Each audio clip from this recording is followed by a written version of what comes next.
들으실 하나님의 말씀은 고린도후서 9장 11절에서 15절에 되겠습니다. 고린도후서 9장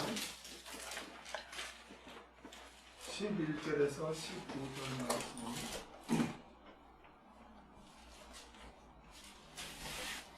너희가 모든 일에 부요하여 너그럽게 연보를 함은 저희로 우리로 말미암아 하나님께 감사하게 하는 것이니라. 이 봉사의 직무가 성도들의 부족한 것만 보충할 뿐 아니라 사람들의 하나님께 드리는 많은 감사를 인하여 넘쳤느니라. 이 직무로 증거를 삼아 너희의 그리스도의 복음을 진실히 믿고 복종하는 것과 저희와 모든 사람을 섬기는 너희의 후한 연보를 인하여 하나님께 영광을 돌리고 또 저희가 너희를 위하여 간구하며 하나님의 너희에게 주신 지극한 은혜를 인하여 너희를 사모하느니라. 말할 수 없는 그의 은사를 인하여 하나님께 감사하노라.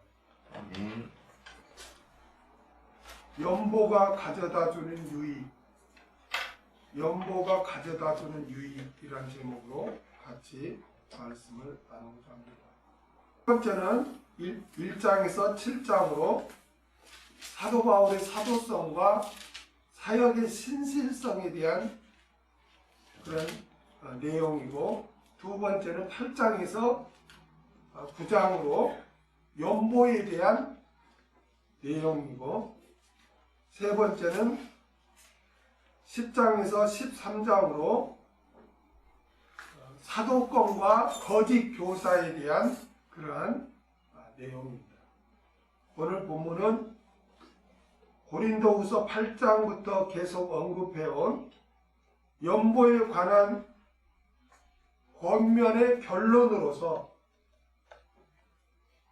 자원하여야 하는 연보가 가져다주는 유익에 대해서 이렇게 증거합니다. 11절 너희가 모든 일에 부요하여 너그럽게 연보함은 저희로 우리로 말미암아 하나님께 감사하게 하는 것이라. 너희가 모든 일에 부요하여, 오늘 본문에서 너희는 고린도 교회의 성도들을 가리킵니다. 그리고 모든 일은 헬라어로 판티라고 하는데 모든 것을 말합니다. 모든 것은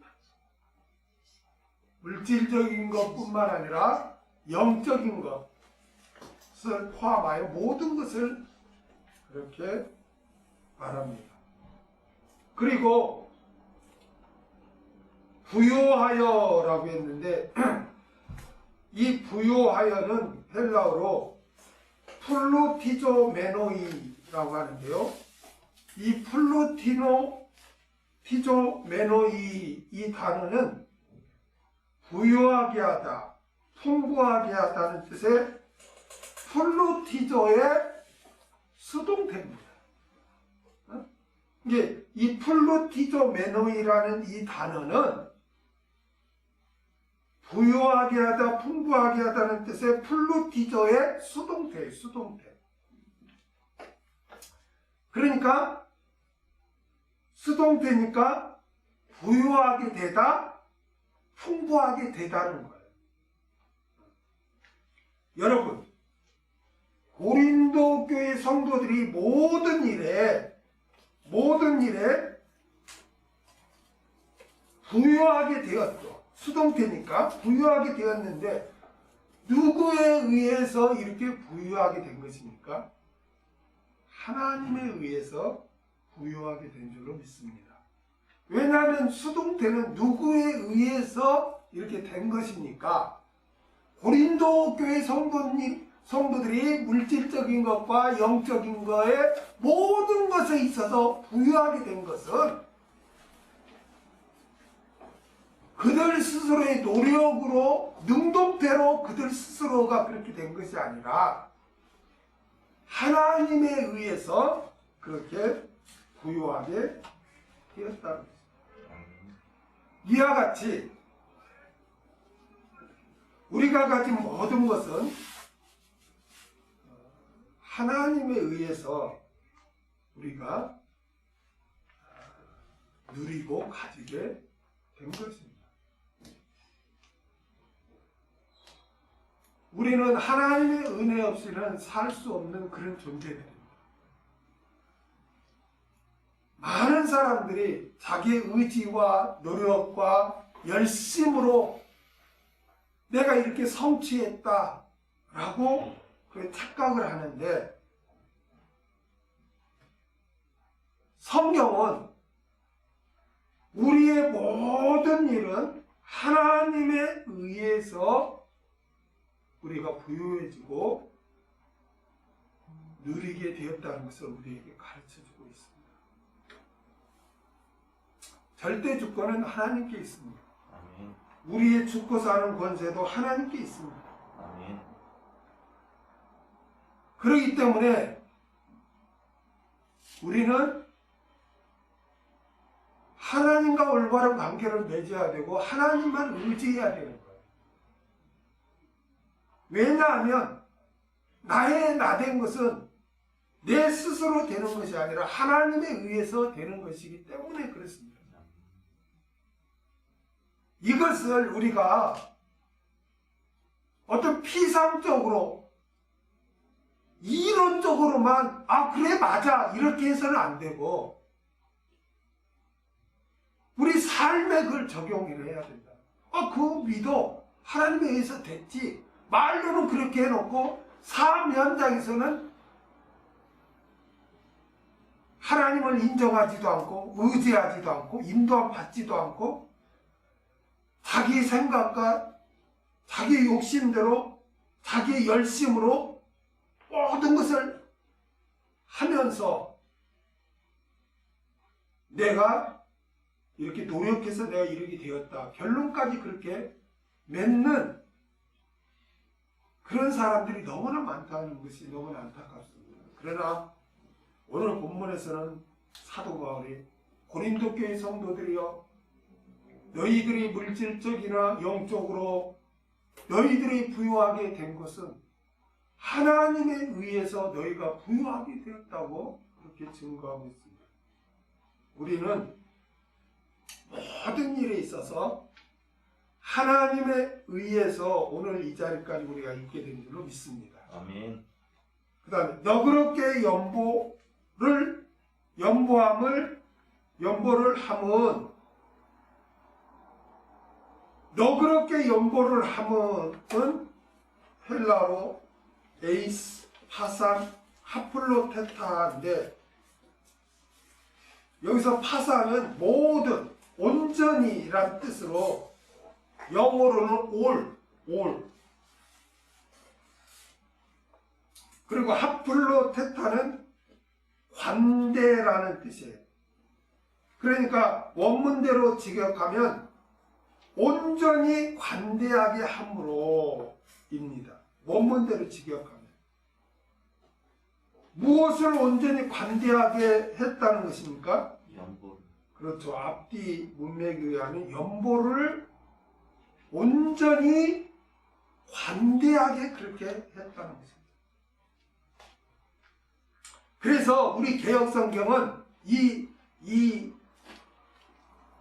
단어를 의역을 해가지고 너그럽게 연보함으로 이렇게 번역했어요. 의역이 맞는 거죠. 너그럽게 연보함으로. 그러나 원문을 그대로 직역하면은 온전히 관대하게 함으로 그렇게 합니다. 이게 연보라는 단어가 없어요. 근데 우리 개역성경은 그거를 의역을 해서 너그럽게 연보를 함은이라고 이렇게 번역한 거예요. 그리스도인은 누구나 하나님의 은혜를 받은 자로서 그 하나님께 받은 은혜를 온전히 관대하게 이렇게 연보를 해야 한다는 거예요. 하나님께 받아서 쌓아놓고 심지 않으면 하나님께서 은혜를 베풀어 주시지 않을 뿐만 아니라 여러분 쌓아놓는 것도 잃어버립니다. 마태복음 6장 19절에서 20절을 보겠습니다.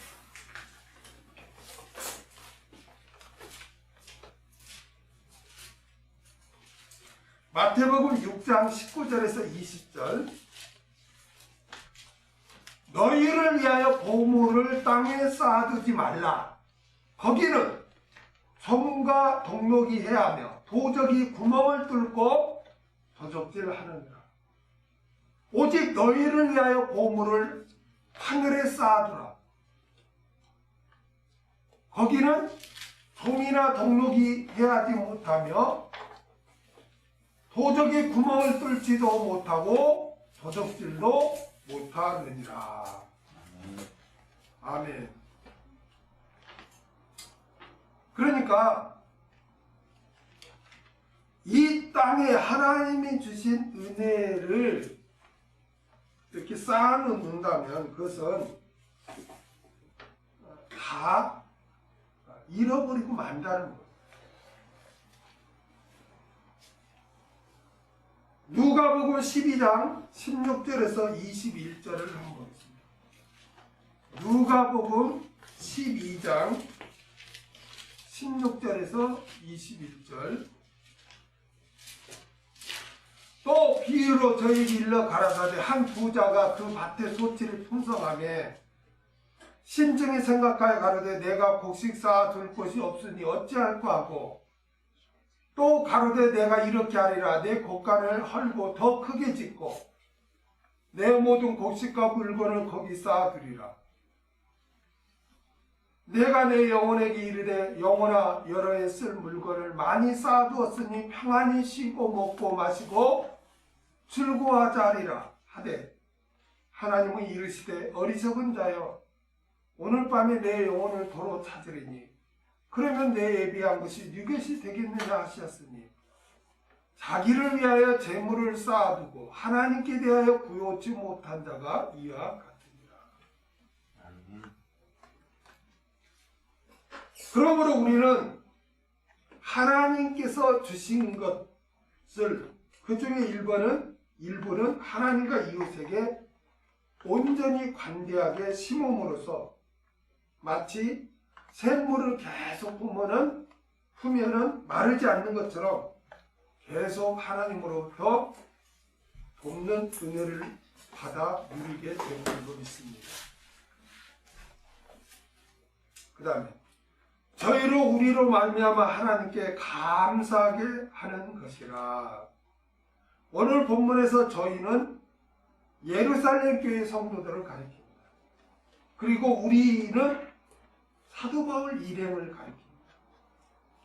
오늘 본문은 바울과 그의 동역자들에 의해서 전달되는 고린도 교회의 풍성한 그 연보가 예루살렘 교회 성도들로 하여금 하나님께 감사하게 하는 것이 될 것이라는 거예요.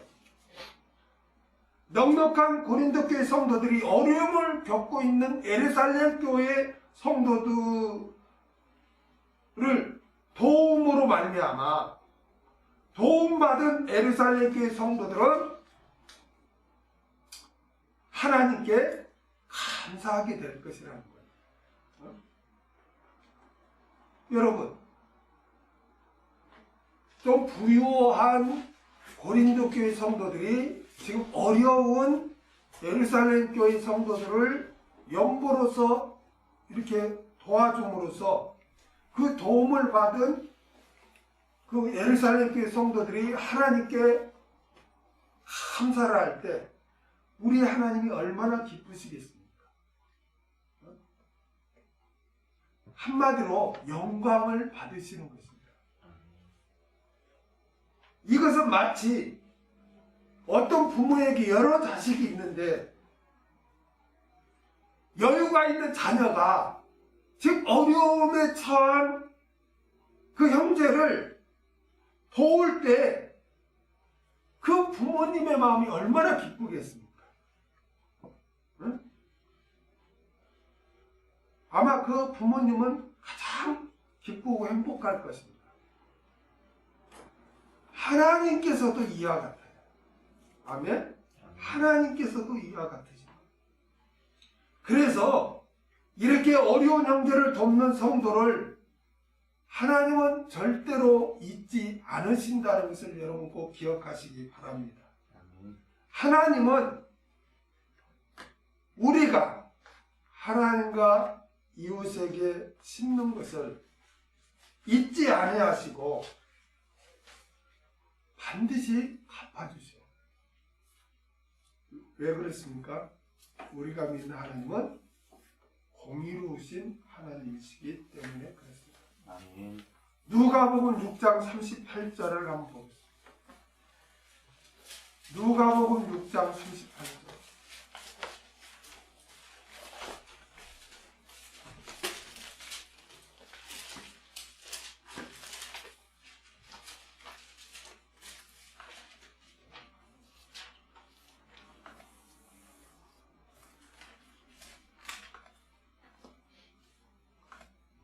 주라 그리하면 너에게 줄 것이니 곧 후이되어 누르고 흔들어 넘치도록 하여 너희에게 안겨주리라. 너희 헤아리는 그 헤아림으로 너희도 헤아림을 도로 받을 것이니라. 할렐루야. 아멘. 주라 그리하면 너희에게 내가 줄 것이니 곧 후이되어 누르고 흔들어 넘치도록 하여 너에게 안겨주리라. 우리 하나님은 공의 하나님이에요. 응? 네가 주면은 네가 심으면 나는 그걸 잊지 않고 너에게 돌려줄 것이라는 거예요. 여러분 우리가 성경이 있다가 우리 개혁성경 빨간 글씨가 나오면 누가 직접 하신 말씀이라고 그랬어요? 예수님. 예수님이 직접 하신 말씀. 우리 예수님이 거짓말 하시겠습니까? 어? 우리가 심는데 다시 공의의 하나님으로서 이렇게 심은 대로 거두게 하신다고 분명히 이렇게 말씀해 놓고 거두게 다시 주시지 않을까요? 믿음이란 하나님의 말씀을 그대로 믿는 줄로 믿습니다. 하나님께서 그렇게 말씀하셨다면 하나님은 반드시 그 말씀대로 역사하신다는 것을 굳게 믿는 게 신실한 믿음이에요.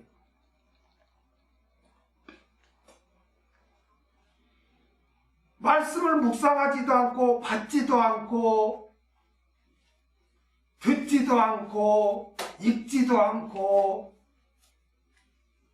아무 말씀 없이 무조건 믿습니다 하는 것은 그 믿음이 아니에요. 그 맹신이에요. 맹신.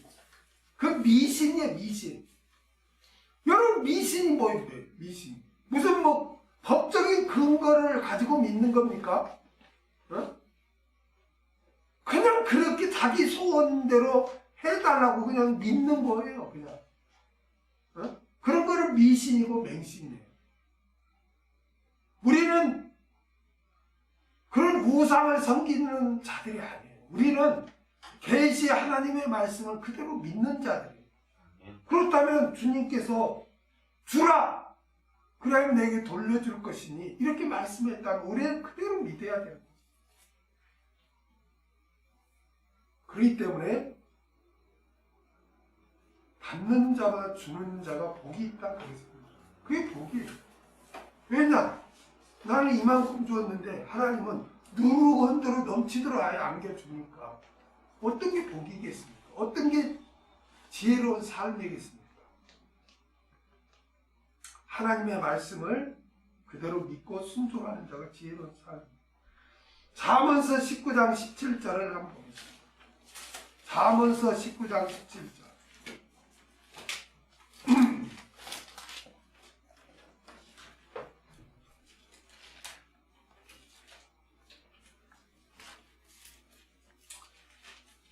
가난한 자를 불쌍히 여기는 것은 여호와께 꾸이는 것이에요. 꾸어주는 것이니 그의 선행을 갚아주시리라. 우리가 구제를 하고 어려운 형제를 돕는 것은 누구에게 꾸어주는 거예요? 하나님께 꾸어주는 거예요. 하나님께. 하나님이 우리한테 꾸는 거라는 거예요. 그러면 만유의 주가 되시고 신실하신 하나님이 갚아주지 않겠습니까? 무슨 사기꾼이나 도둑놈처럼 떼어 먹겠습니까? 하나님이 꾸어가지고 안 갚아주냐는 거예요. 하나님이 능력이 없어서 못 갚을까요? 우리가 믿는 하나님은 만유의 주가 되시고 신실하신 분이에요. 그렇다면 그 하나님이 꾸었다면 반드시 갚아주실 줄 믿습니다. 그런데 우리가 심는 것은 하나님께 꾸어주는 것이 된다는 거예요.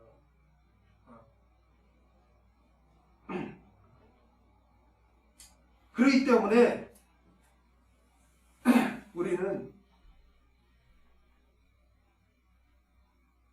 하나님과 이웃에게 심는 것은 손해를 보는 것이거나 잃는 것이 아니라는 것을 우리가 꼭 기억해야 할 줄 믿습니다. 하나님께 사랑받는 성도는 어려운 이웃을 위해 중보기도 하고 도와줌으로써 그 형제가 실족하지 않고 하나님께 감사하며 열심히 신앙생활을 하도록 선한 영향력을 끼치는 자가 되어야 돼요.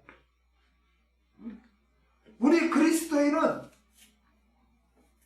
서로 선한 영향력을 끼쳐야 돼요. 어디에 있든지. 고린도 교회 성도들이 예루살렘 교회 성도들을 도움으로 말미암아 그 어려운 가운데 있던 예루살렘 교회 성도들이 그 도움을 받고 하나님께 감사하면서 신앙의 지도를 지키는 이러한 선한 영향력이 발생된다는 거예요. 응? 우리는 성경이면 하늘에 계신 우리 아버지요. 우리의 그리스도인은 개인으로 생각하면 안 돼요. 그래서 교회를 몸으로 표현을 하잖아요. 우리는 그에 속한 지체라고. 따로따로가 아니에요. 그렇기 때문에 서로에게 선한 영향을 끼쳐야 돼요.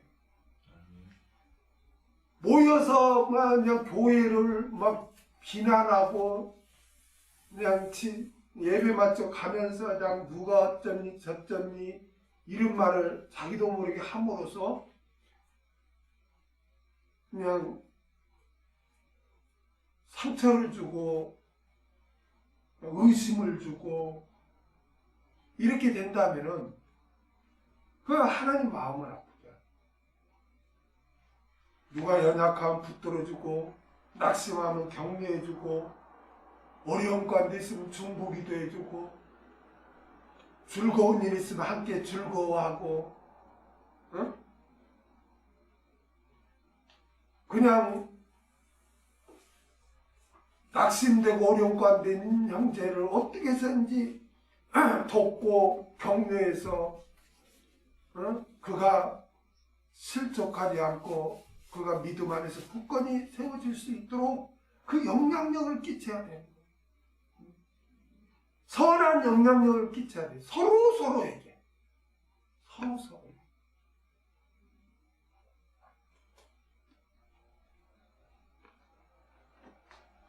항상 우리는 선한 영향력을 끼쳐야 된다는 것을 기억해야 돼요. 왜냐하면 우리라는 공동체에 속해 있기 때문에. 나 하나 예배 빠지면 어때? 이런 것도 남에게 선한 영향을 끼치는 게 아니라 실망을 시키는 거예요. 실망을 시키는 거예요. 공동체에 해를 끼치는 거예요. 내가 있으나 없으나 어때? 이런 식으로 한다면은 서로에게 얼마나 힘을 빼는 일이니까.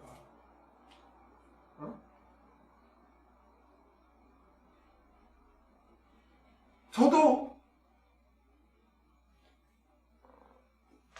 그러한 걸 보면 어떤 때는 막 실망이 되고 기운이 빠져서 정말 이 교회를 사랑하는 것인가?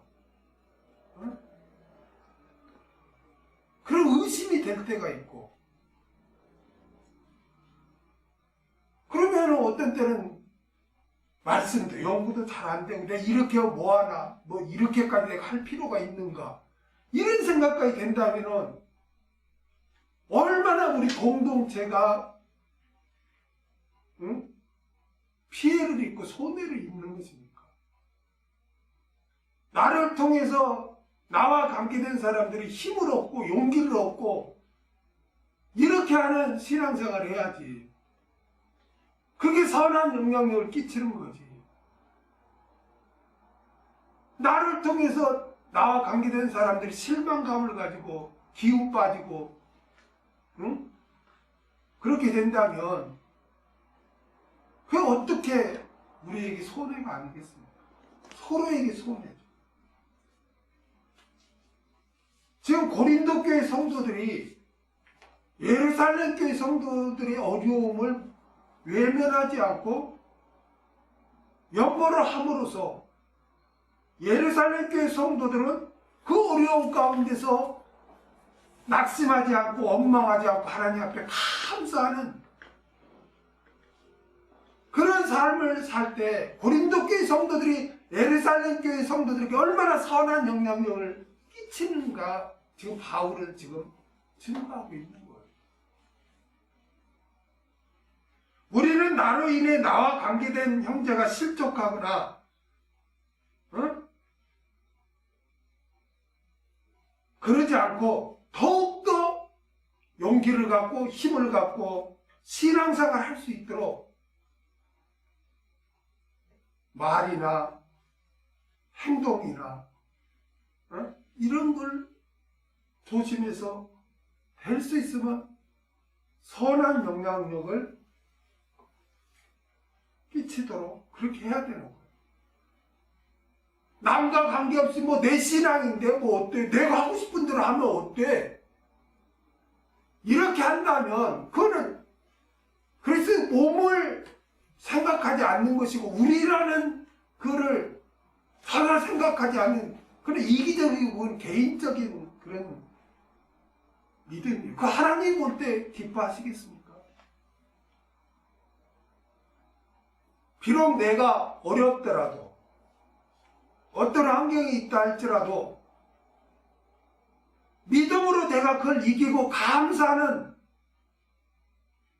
그런 삶을 살 때 형제들이 어떻게 보겠습니까? 야, 저렇게 어려움을 당해도 참 저렇게 믿음을 지키고 저렇게 참 하나님께 영광을 돌리구나. 나도 그래야지. 나도 어떤 어려움이 와도 원망하지 않고 나도 신앙의 지조를 지키고 타협하지 않고 하나님께 영광 돌려야지. 저렇게 열심히 참 하나님 섬기는구나. 나도 열심히 하나님 섬겨야지. 그렇게 서로 선한 영향력을 끼쳐야지. 우리 일을 생각하지 않고 내가 하고 싶은 대로 나는 예배 드리고 싶으면 드리고 가기 싫으면 안 가고 그냥 자기 개인적으로 그렇게 막 생각을 하고 신앙생활을 하면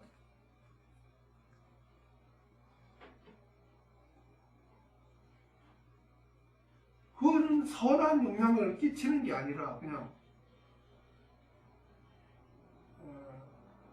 실족하게 만드는 거예요. 우리가 그걸 조심해야 돼.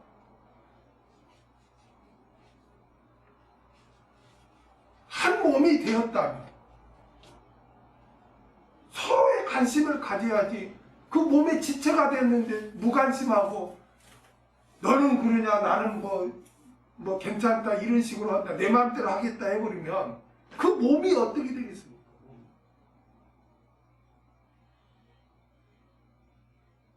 항상 우리는 나의 말과 나의 행동이 다른 사람에게 영향력이 간다는 것을 꼭 기억해야 돼요. 이왕이면 우리가 선한 영향력이 가도록 해야지. 선한 영향력은 둘째치고 실망감을 주고 실족하면은 그게 되겠냐는 거예요. 지금 사도 바울은 고린도 교회 성도들에게 너희들이 전해준 연보로 말미암아 우리가 그 예루살렘 교회 성도들에게 전했을 때 그들이 하나님께 감사할 것이다. 그것은 곧 너희가 그 예루살렘 교회 성도들에게 선한 영향력을 끼치는 것이라고 지금 그렇게 증거하고 있어요. 그래서 우리는 가정에서도 마찬가지예요. 가정에서도 내 감정, 실망감, 고통, 아픔 그런 게 있다 할지라도 우리 그리스도인은 구원을 얻은 자잖아요. 영생보다 귀한 게 어디가 있어요? 하나님의 사랑을 받은 자잖아요. 그렇다면 그러한 문제나 고난을 왔다도 다 가는 거예요. 하나님의 주권하에 우리를 훈련하기 위해서 그런 걸 겪게 하는 거니까 거기서 하나님이 나를 연단하기 위해서 이렇게 훈련하시구나 하고 인내하면서 감사하면서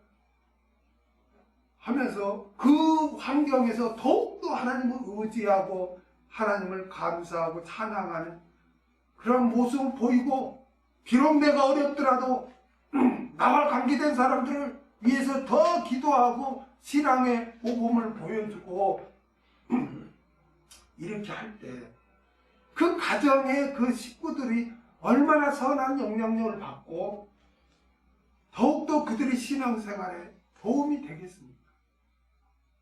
직장에서도 마찬가지.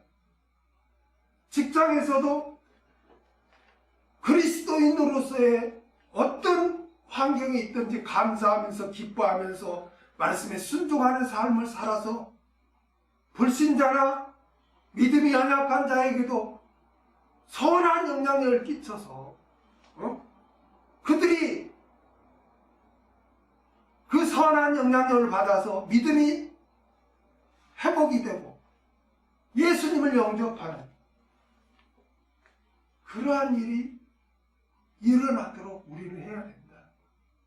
아멘. 그래서 우리 독불장군이 아니에요. 우리 혼자 사는 자들이 아니에요. 우리는 인간은 사회적 동물이에요.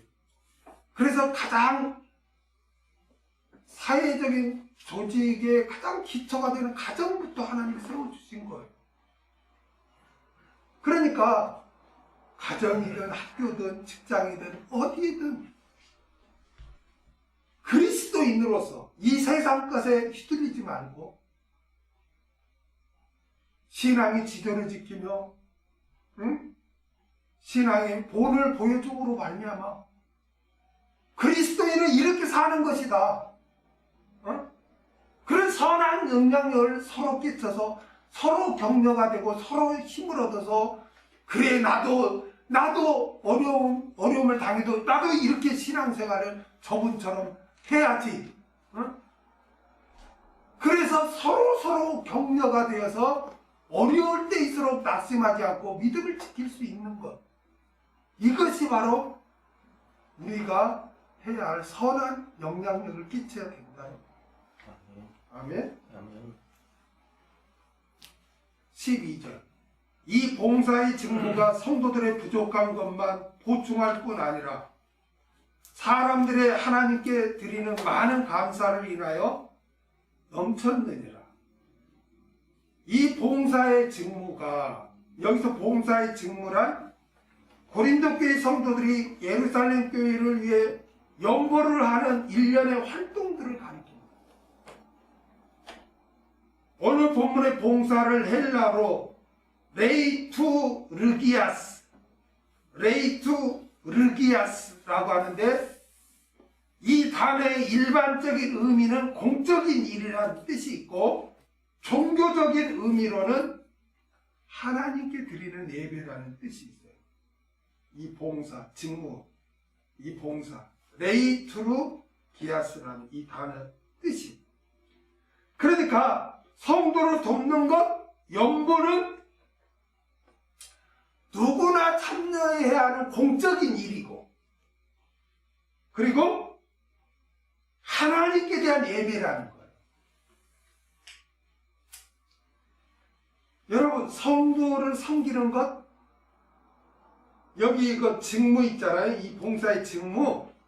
이게 고린도 후서 8장 4절에서는 이거를 뭐라고 표현했냐면, 성도 섬기는 일이라고 했어요. 성도 섬기는 일. 그러니까 성도를 섬기는 것, 구제하는 것, 연보하는 것, 이러한 것은 우리 그리스도인이라면 공적으로 누구나 다 해야 되는 일이고, 이러한 것은 바로 삶의 예배라는 거예요. 우리가 배웠죠. 예배는 모여서 드리는 예배가 있고 삶의 예배가 있다고 그랬죠. 그러니까 우리는 모여서 이렇게 예배를 하나님 앞에 드릴 뿐만 아니라 삶의 현장에서 형제를 위해서 기도로, 중보기도로 섬기고, 어려우면 물질로 섬기고, 이렇게 하는 것도 삶의 예배라는 거예요. 그것도 예배라는 거예요. 네? 바울은 지금 그렇게 증거하고 있는 거예요. 그 다음에 성도들의 부족한 것만 보충할 뿐 아니라 사람들의 하나님께 드리는 많은 감사를 인하여 넘쳤느니라. 연보를 통한 성도 섬기는 일은 두 가지 효과를 나타내는데, 하나는 성도의 부족한 것을 보충해 주는 것이고, 다른 하나는 도움을 받는 사람들로 하여금 하나님을 향한 감사가 흘러넘치게 하는 것이라는 거예요. 그래서 결국 하나님께서 영광을 받는다는 거예요. 그러므로 성도 섬기는 일은 하나님께 영광을 돌리는 일이 되는 것입니다. 그래서 우리는 형제를 섬기며 하나님께 영광을 돌려야 하겠습니다. 13절, 이 직무로 증거를 삼아 너희의 그리스도의 복음을 진실히 믿고 복종하는 것과 저희와 모든 사람을 섬기는 너희의 후한 연보를 인하여 하나님께 영광을 돌리고. 우리 개혁성경은 좀 번역을 좀 어렵게 해놨어요. 무슨 말인지 모르게 번역을 했는데, 제가 쉽게 이걸 다시 의역을 해볼게요. 너희가 후한 연보를 하는 이 직무는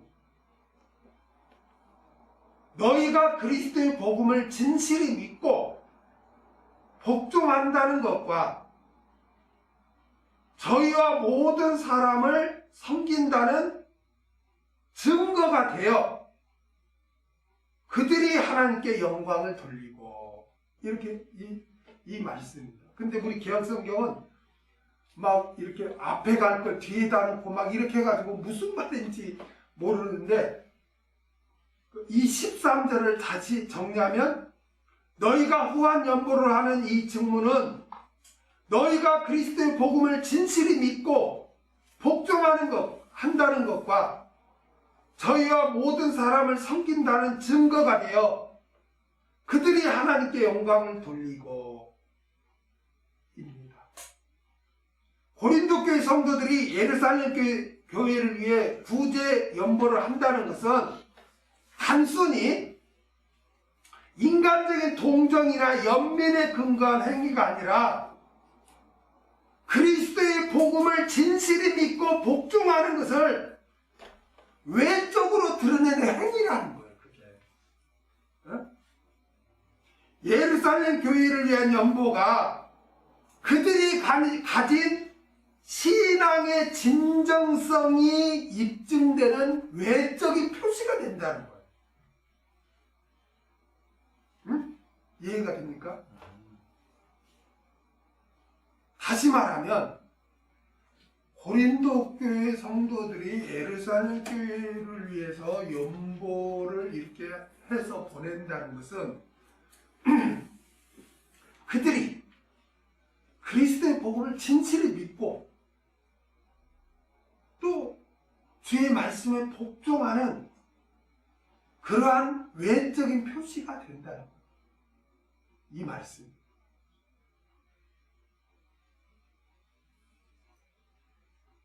여러분, 이 말씀의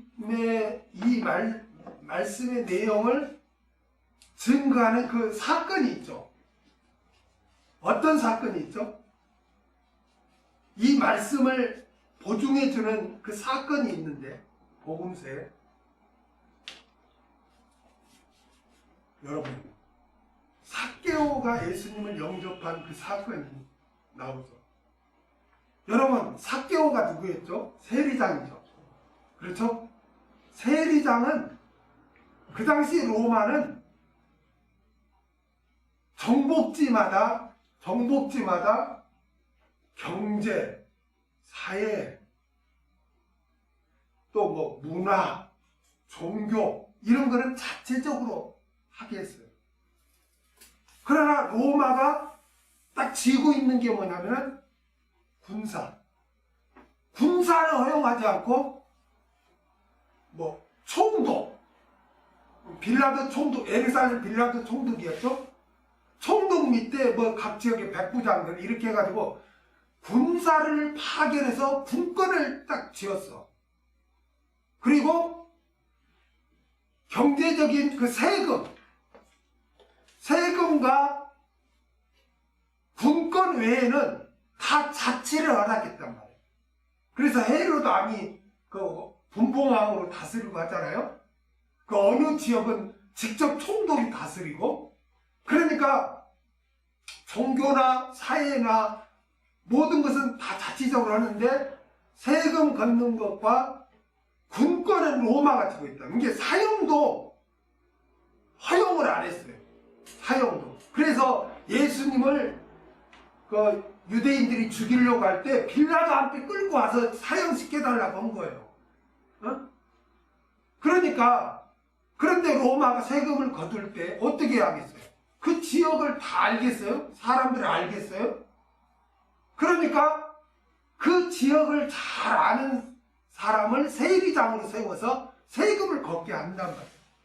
그러면 아무나 그 뭐 세금 걷어서 로마 주면 매국노라고 욕먹는데 누가 그런 일을 하겠어요. 그러니까 로마에서는 너 나한테 100원을 가져와. 뭐 1인당 100원을 가져와.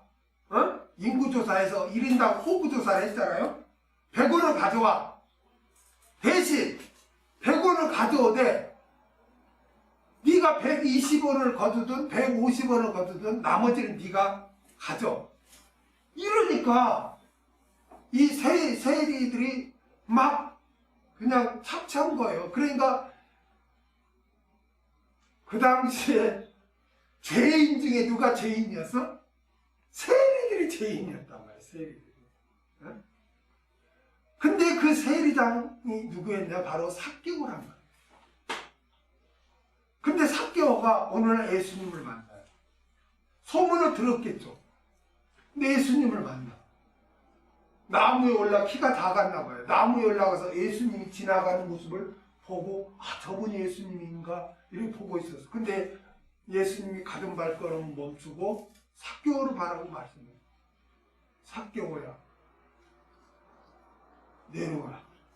삭개오에게 말씀. 삭개오는 순간 자기를, 누가 삭개오라고 누가 알겠어요? 자기를 아는 이 전지하신 분이 하나님이라는 걸 알아요. 그래서 삭개오가 예수님을 영접하면서 그가 진정으로 복음을 받아들이고 예수님을 주님으로 섬긴다는 외적 표시가 나타나요.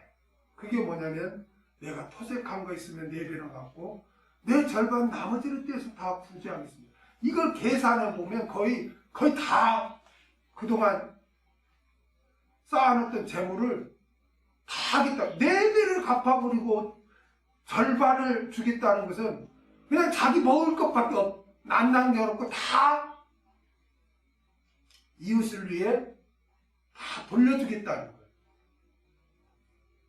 그때 예수님은 뭐라고 말씀합니까? 오늘날 너희 집에 구원이 이르라. 그러니까 삭개오가 그리스도의 복음을 진실히 믿고 복종하는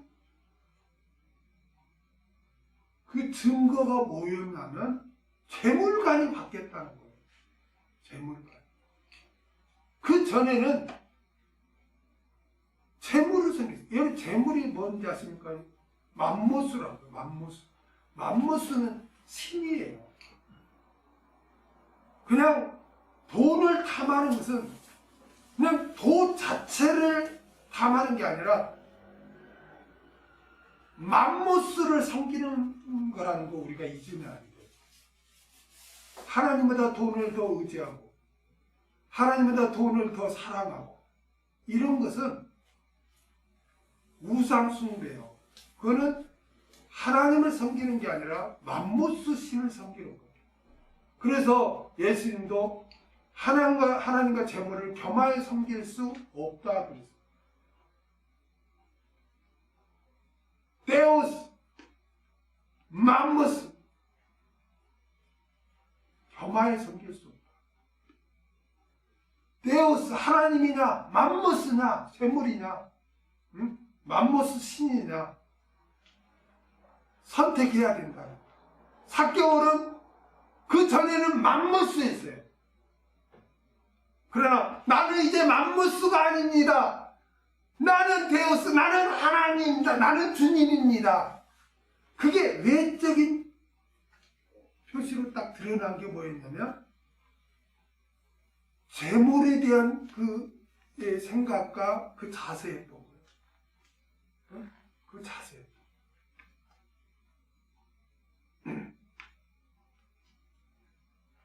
오늘날도 내가 진심으로 예수님을 내가 주로 섬기고 내가 주의 말씀에 복종하고 나는 하나님을 제일 사랑합니다. 이 증거가 뭐냐? 말로는 표시가 안 나요. 말로 어떻게 그게 외적인 그 증명이 됩니까? 증거가 됩니까? 그런데 가장 증거가 될 수 있는 게 뭐냐? 재물이에요. 돈이에요. 돈, 물질관을 보면은 주님이냐 맘모스냐가 딱 드러나요. 지금 여기서 바울이 그러는 거예요. 응? 너희 그리스도의 복음을 진실히 믿고 복종하는 것이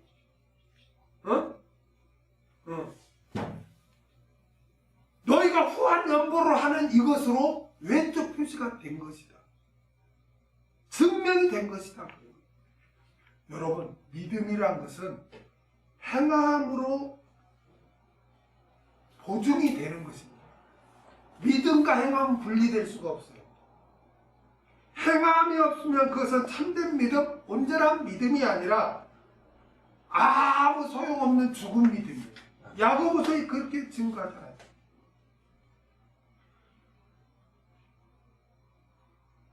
우리가 명심해야 할 것은 연보, 즉 헌금을 한다는 것은 성도가 그리스도의 복음을 진실히 믿고 복종하는 증거가 된다는 거예요. 그래서 헌금은 외적인 신앙 고백인 거예요. 신앙 고백이에요. 나는 주님이 최고입니다. 만유의 주는 주님입니다.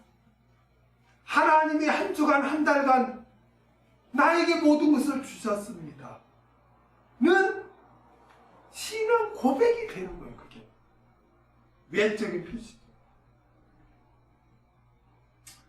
고린도 교회 성도들이 후한 연보를 하는 것으로 그들이 그리스도의 복음을 진실히 믿고 복종하는 것이 입증되자 예루살렘 교회 성도들은 이방인들을 구원 얻게 해주신 하나님께 감사하며 영광을 돌렸으며 이방인과 유대인이 그리스도 안에 이제 하나가 되어 교제할 수 있게 된 것에 대해 하나님께 감사하며 영광을 돌린다는 거예요. 그 당시에 유대인들은 자신들만 성민이고 자신들만 하나님의 백성으로서 하늘나라에 간다고 그런 자부하던 자들이에요. 그래서 이방인들을 인정을 하지 않았어요. 그런데 이방적인 고린도 교회 성도들이 연보를 해가지고 자신들을 도와주니까 그 연보의 외적 표시를 보고 그들이 복음을 진실히 믿고 복종한다는 것을 그 외적인 그 표시를 보고 깨닫고 하나님 저들도 이제 받으시는군요. 이제 저들과 우리는 하나가 되었군요. 라고 하나님 앞에 영광을 돌리게 된다는 것입니다.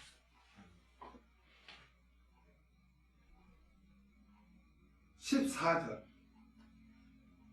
또 저희가 너희를 위하여 간구하며 하나님의 너희에게 주신 지극한 은혜를 인하여 너희를 사모하느니 또 저희가 너희를 위하여 간구하며 오늘 본문에서 저희는 누굽니까? 예루살렘 교회 성도들을 가리켜 너희는 고린도 교회 성도들을 가리켜 고린도 교회 성도들의 연보를 받은 예루살렘 교회 성도들이 고린도 교회 성도들을 위해 간구하게 될 것이라는 거예요. 여러분 도움을 받은 형제는 하나님께 감사하고 도움을 준 형제를 위해 중보기도 하게 되어 있는 거예요. 아멘? 중보기도 하게 돼요. 저희가 개척을 해서 병점에서 참 성도도 없이 어렵게 살 때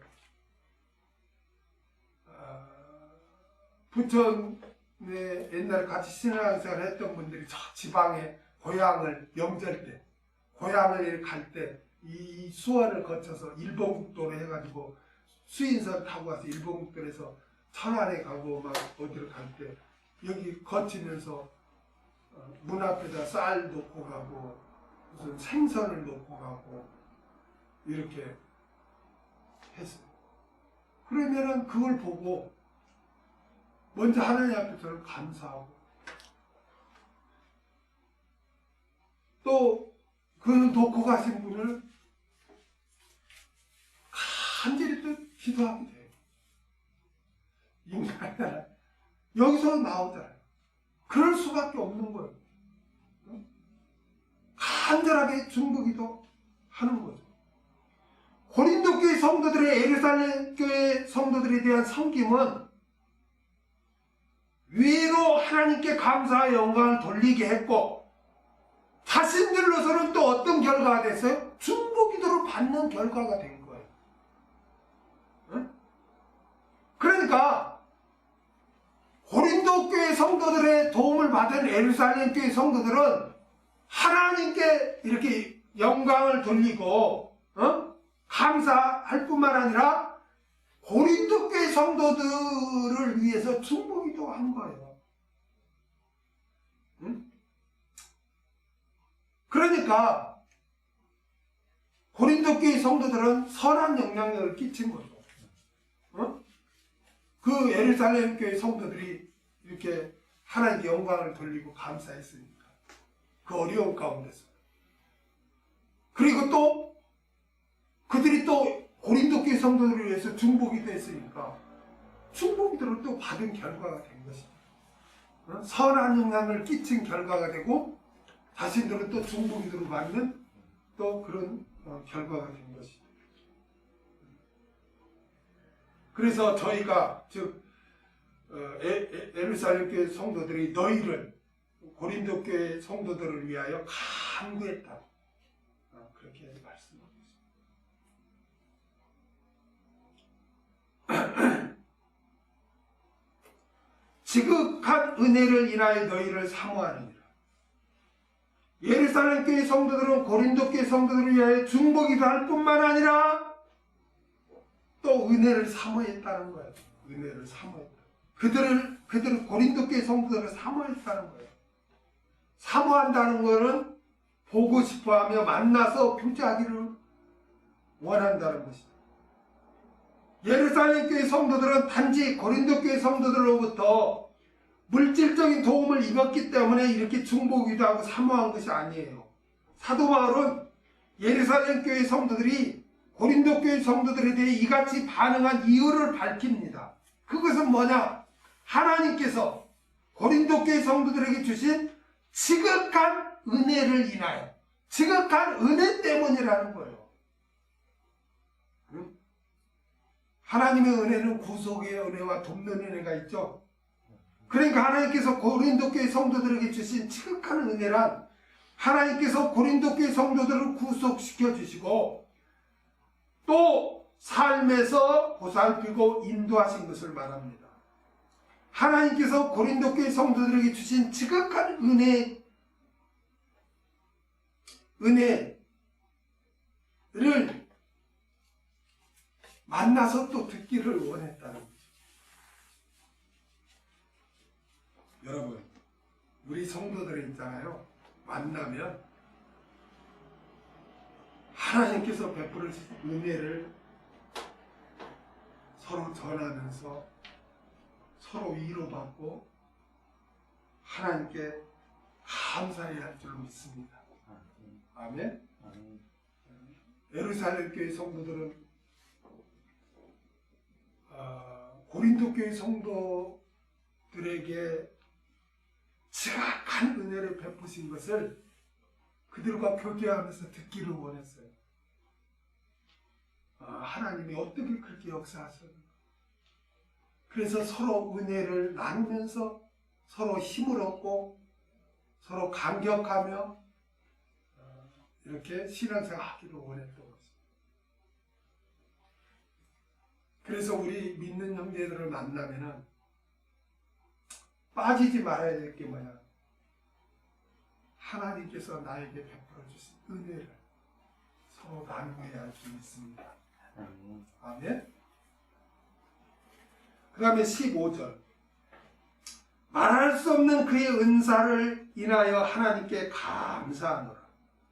15절은 이제 8장에서 9장에 걸쳐서 연보에 대한 일종의 마침표예요. 마침표. 15절.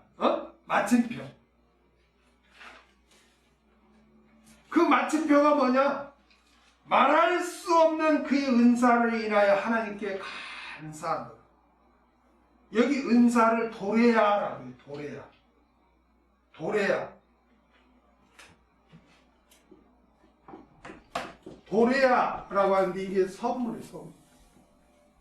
여기서 말하는 은사는 성령의 은사가 아니고 선물, 하나님께 주신 선물을 말해요. 그리고 오늘 본문의 그는 누구예요? 말할 수 없는 그의 은사 그랬잖아요. 여기서 그는 누굴까요? 하나님이죠. 하나님. 그러니까 말할 수 없는 그의 은사는 뭘까요? 말할 수 없는 하나님의 선물이죠. 그렇죠? 그러면 여러분, 여기서 말할 하나님의 선물은 그러면 무엇일까요? 여기서 말하는 하나님의 선물은 이 말씀을 가지고 여러 가지 학자들이 주장하는 근거가 여러 가지가 있는데, 하나님의 선물 앞에 말할 수 없는 이라는 수식어가 붙어 있죠. 그렇죠? 말할 수 없는 하나님의 선물이다. 뭐라고 인간의 이성으로 말로 표현할 수 없는 하나님의 선물이라는 거예요. 그럼 말할 수 없는 하나님의 선물이 누구일까요? 바로 예수 그리스도이신 줄 믿습니다. 아멘. 왜 사도 바울은 고린도 교회 성도들의 예루살렘 교회 성도들을 위한 연보에 대한 권면을 마치면서 예수님을 보내주신 하나님께 감사했을까요? 왜? 연보를 마치면서 왜 말할 수 없는 하나님의 선물, 즉 예수 그리스도를 보내주신 것에 대해서 감사했을까요? 그것은 예수님을 통해서 민족과 인종과 문화가, 나라가, 다른 사람들이 하나가 되었기 때문에, 이방인인 고린도 교회 성도들과 유대인인 예루살렘 교회 성도들이 누구를 통해서 하나가 됐어요? 예수 그리스도를 통해서 하나가 되었다는 거예요. 그래서 감사한다고 지금 바울은 그렇게 마치는 거예요. 저와 여러분이 직장도 다르고 사는 것도 다르고 다 다른데 어떻게 이렇게 우리가 하나가 되었을까요? 누구 때문에? 예수 그리스도 때문에 우리가 하나가 된 줄 믿습니다. 지금 이방인 그리스도인과 유대인 그리스도인이, 지금 사도 바울은 이방인의 사도였잖아요. 자신이 복음을 전해서 세워진 고린도 교회의 연보를 가지고 지금 유대인 그리스도인 교회인이 예루살렘 교회에 지금 가지고 와서 전해줌으로 말미암아 이 예루살렘 교회 성도들이, 고린도 교회 성도들이 복음을 진실로 순종하고 받아들이고 믿고 순종하는구나, 그래 인정하고 하나님께 감사하고 그들을 위해서 중보기도 함으로 하나가 된 것. 우리는 뭐야, 우리 다 있으면 하나야 그랬지만 당시에는 유대인과 이방인은 오랜 세월 동안 하나쯤에 된 게 아니에요. 우리는 성민이다, 우리는 우리만 하늘나라 간다, 너희는 개다, 우리는 너희와 상종하지 않는다, 이런 관계였단 말이에요. 오랜 세월 동안. 그런데 그런 고린도 교회 그 성도들과 예루살렘 교회 성도들이 하나가 된 것은 누구를 통해서? 예수 그리스도를 통해서 하나가 되었다. 그래서 고린도 교회 성도들이 그 하나가 되는 증거로서 예루살렘 교회 성도들이 어려울 때 그 연보를 해가지고 바울 일행이 그것을 예루살렘 교회에 전해줌으로써 예루살렘 교회들이, 야, 이제 이방인도 우리와 같은 그리스도인이다, 하나님의 백성이다, 그걸 인정하고 우리는 하나다, 그러니까 너에게 베푸는 은혜를 우리가 빨리 듣고 싶다, 사모한다, 만나고 싶다, 교제하고 싶다, 이렇게 하면서 그들을 중보기도 하고 하나님께 감사할 때 그 모습을 보는 바울의 입장에서는 어떻겠어? 이방인의 사도로서, 이방인의 사도로서. 그래서 연보를 마치면서 마지막에 말할 수 없는 그의 은사를 인하여 하나님께 감사한다고 바울이 그렇게 연보장을 마치면서 그렇게 독생자 예수님을 보내주신 하나님 앞에 감사하는 게 있지만, 제가 김준호 집사님을 이렇게 같은 한 몸의 지체가 된 것은 어떻게 이렇게 될 수 있을까요? 예수 그리스도 때문인 줄 믿습니다. 예수님이 아니면 어떻게 우리가 하나가 됩니까? 그러니 이렇게 하나가 될 수 있도록 해주신 하나님께 감사하지 아니할 수 없습니다. 아멘. 아멘. 저와 여러분이 사는 지역도 다르고 하는 일도 다른데 어떻게 이렇게 한 몸의 지체로서 하나가 되었습니까? 바로 예수 그리스도 때문인 줄로 믿습니다. 우리는 예수님을 통해서 형제가 되었고 서로 섬기며 사랑하는 존재가 되었습니다. 그리고 영원한 천국에서 함께 영원히 영생하게 된 줄로 믿습니다. 이렇게 인도해 주신 하나님께 감사합시다. 하나님께서 독생자를 주시기까지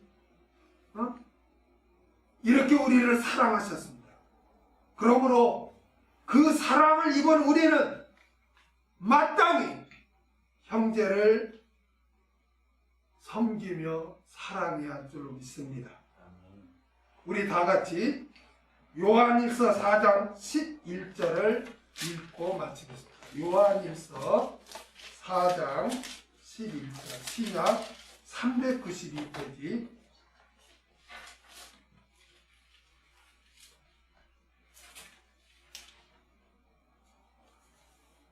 우리 같이 한번 읽어볼까요? 시작. 사랑하는 자들아, 하나님이 이같이 우리를 사랑하셨은즉 우리도 서로 사랑하는 것이 마땅하도다. 기도합니다.